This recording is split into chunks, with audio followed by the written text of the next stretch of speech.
roti, tetapi lanjutannya dari setiap firman yang keluar dari mulut Allah. Artinya ojo urip berdasarkan sing mbok duwe atau tidak duwe. Nah, ketika sudah selesai saya kasih terang kayak gitu, dia diem gitu.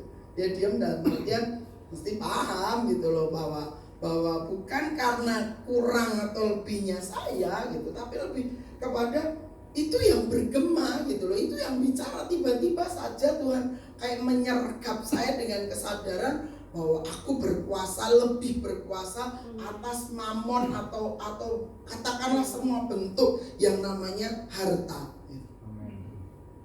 Berarti pastinya kita masih ingat dong gambaran tentang apa?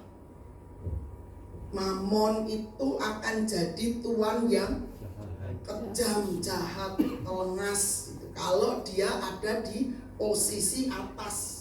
Jadi digambarkan manusia itu kayak jadi kuda, sementara yang namanya mamon, dikasih titel mamon itu nunggangin kita manusia. Itu manusia ada di bawah kendalinya mamon, gitu kan? Dia inginin kita menggok nganan, ya kita menggok. Dia inginin kita lompat, ya lompat, gitu kan? Karena apa? Karena yang di atas kita itu mamon. Sebaliknya diwalik, gitu kan? Mamon yang ada di bawah kita, alias mamon yang kita tunggangi, mamon yang kita taklukkan, maka kita pun bisa melakukan hal yang sama. Dalam hal ini mamon yang kita perintah dan mamon harus taat. Nah, itu dia. Saya masih ingat pelajaran tersebut ketika Tuhan ngomong engkau lebih berkuasa dari mamon, gitu kan. Tuhan ngomong begitu saja, yang saya istilahkan menyergap saya dengan realita kesadaran akan Tuhan itu begitu saja.